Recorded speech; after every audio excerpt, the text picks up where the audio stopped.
Hello everybody, I hope you're having a great day. I know it's been a little bit since we have filmed. In our area, we had the remnants of that tropical storm come through. We had several inches of rain, and so it's been pretty muddy around here. So a lot of things going on, a lot of things going on, but at the same time not a lot going on. It's been really muddy. And so we've not been able to do a whole lot. So I was finally able to get our turnips planted, and I do want to kind of show you that. You can see in the last video, I tilled up the garden with the tractor. That was before the last big storm that blew through. And so we were pretty much very muddy there for a while, not able to do any planting. Finally, the other day, it was dry enough to walk on, but still very wet.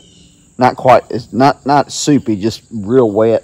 So I was able to broadcast our turnips, and so they're popping up. They're popping up. I'm gonna try to turn this camera around. So I hope you can kind of get an idea of this. This is it is just starting to pop up. There is a lot of weeds in here too as well. Some of this bigger is weeds. I'm pretty happy with the way that is looking. Hoping that continues to do well. So we were able to get our hay cut and baled and stored before the rain came through. We were not able to fit all of our hay into our little hay portable garage here. Some of that we did have to leave out and cover with a tarp to be used first. Unfortunately, that big storm that came through blew the tarp off and got a lot of our hay wet and molded a lot of our hay. And so we've got probably about 6 bales that just molded. And so we're not going to be able to do anything with that hay. It's pretty much just wasted hay. So as you can see, this hay is molded right here. And that's really unfortunate. Now we do need this hay to feed our goats. And so this hay is pretty much lost. Luckily, we only lost about 5 or 6 bales. So I believe we still have enough in our little portable hay building. So that we should be okay. We're gonna, not gonna have quite the buffer that we thought we were gonna have. But anyway, we think everything's gonna be fine. We think we still have enough hay in our little hay barn that's gonna get us through. Do want to give you an update on our chickens. They are still in the tractor. We really need to get them out.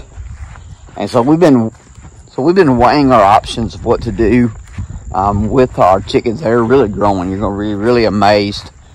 We move them twice a day in the coop. They're too big and they've got to come out. We've got a couple of options that we have kind of been going over, and I think we have decided which one we're going to go with. But the chickens are going to have to, they're ready to move. They're too big for the grow out pen, and so it's time for them to come out. So the 2 options that we have is we throw up some electrified poultry netting, which we have some. It's pretty old and it's pretty beat up, but it is an option. We've had it for many, many years, and it's been through seasons and seasons and seasons, and it's pretty brittle and it's breaking. So that's an option. If we were going to go with that option, we would probably have to buy more netting, or at least some repair kits for our netting now. So then, realistically, it probably would be more cost effective just to buy new netting. And so that's gonna be quite expensive. And netting it's not cheap. It's a couple $100. And one of the things we just found out is that we do have a solar charger, but it is woefully underpowered for the modern poultry netting that we have today. So that's going to be a bit cost prohibitive, I guess you can say. We really don't want to spend a lot of money. Our other option, what we really would like to do, we've always wanted to do this, and that is to have the chickens in with the goats in the fence with the goats, so they can help with we can come behind those and clean up and be the cleanup crew. be able to get some of the benefits of them being in there with the goats. We have a little mobile chicken coop that they spend the night in, and they free range during the day.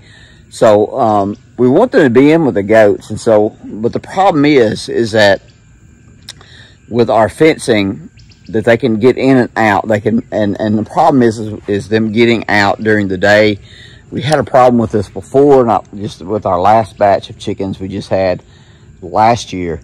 We lost all of them in rapid succession, and we're pretty sure that we lost them when they got out of the fence or went through the fence, because our fence the holes are pretty big, so they can get through, and something was getting them. So we want to keep them contained in that fence. As long as they're in that fence, there is some protection there. So our current plan is to take 2-foot chicken wire that's 2 foot tall, and put that around the entire perimeter of our goat fence. Now, I understand, a lot of people say, oh, you don't want to do that.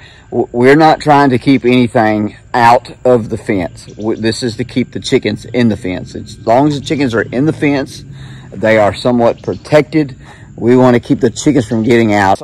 And while chicken wire is not great at keeping things out, it does do a pretty good job of keeping the chickens in. So that's our plan, is we're going to order that chicken wire, put that inside the perimeter of our fence, and have our chicken egg mobile there, where they can be closed up at night and be kept safe at night and let out in the morning. And so that is one of the things that we are working on now. There's not a local source in our area for that kind of chicken wire. It's going to have to be ordered, special ordered, and 150-foot rolls.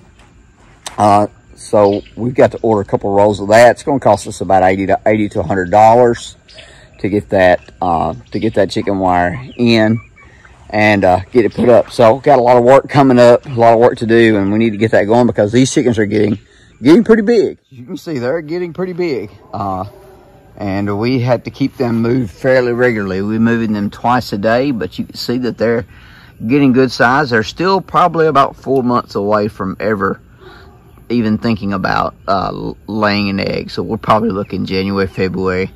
Not really expecting any eggs until probably the early spring. But they're growing and they're eating and they're looking great. So one of the neat things is that, the ones that we hatched were all black. One of the neat things, if I can get it to show up on camera, is you see that gold coloration there? It's a really pretty color. I like chickens are doing well. They're growing fast. We got to get on the ball as usual. It always seems like there's always a time crunch to get things done, but we do. We need to get on the ball. Now, let's talk about the goats a little bit. The goats are doing great. Rudy is in rut. He stinks to high heaven. If you've never been around a goat that's in rut, they smell bad. And if you ever get that smell on your hands, I had to come in here and get Rudy out of a predicament, and the smell gets on your hands and it does not hardly want to come off. But goats are doing great. The Rudy is in rut, and he is doing his job as the father of the herd. He's doing his job. The girls are doing great. They're beginning to gain weight. We're feeding them a whole lot more goat feed right now. So they're eating a lot of goat feed. They still have grass out here. We're feeding a little bit of hay. We've backed off on our hay because of our little snafu with the hay that we lost, but they're doing great. They're doing great. The girls are gaining weight. Daisy is gaining weight. She's looking really good, and we want to make sure that because there's a good chance that both of them are pregnant now, or soon about to be, and so we want to put a little weight on them and have them in good condition for kidding when that comes around. So also, I do enjoy doing a little bit of hunting, and so we have been working also on our hunting property, getting that going, getting our hunting blind set up and ready to go. Got a few pictures on the game cameras, and so excited about that. A lot of things going on, a lot of things that I need to get done that I've been neglecting because it's been so rainy and muddy. And so it's going to be a busy weekend for us. We're going to be getting things done, hopefully. Hopefully we can get the motivation to get the things done. Guys, thank you so much for tuning in. I hope you enjoyed this little update. I hope you're having a great time. I hope that something you see here encourages you to be more self-sufficient. Guys, have a great day. It's getting dark, so we're going to go in and call this thing done. See you on the next one.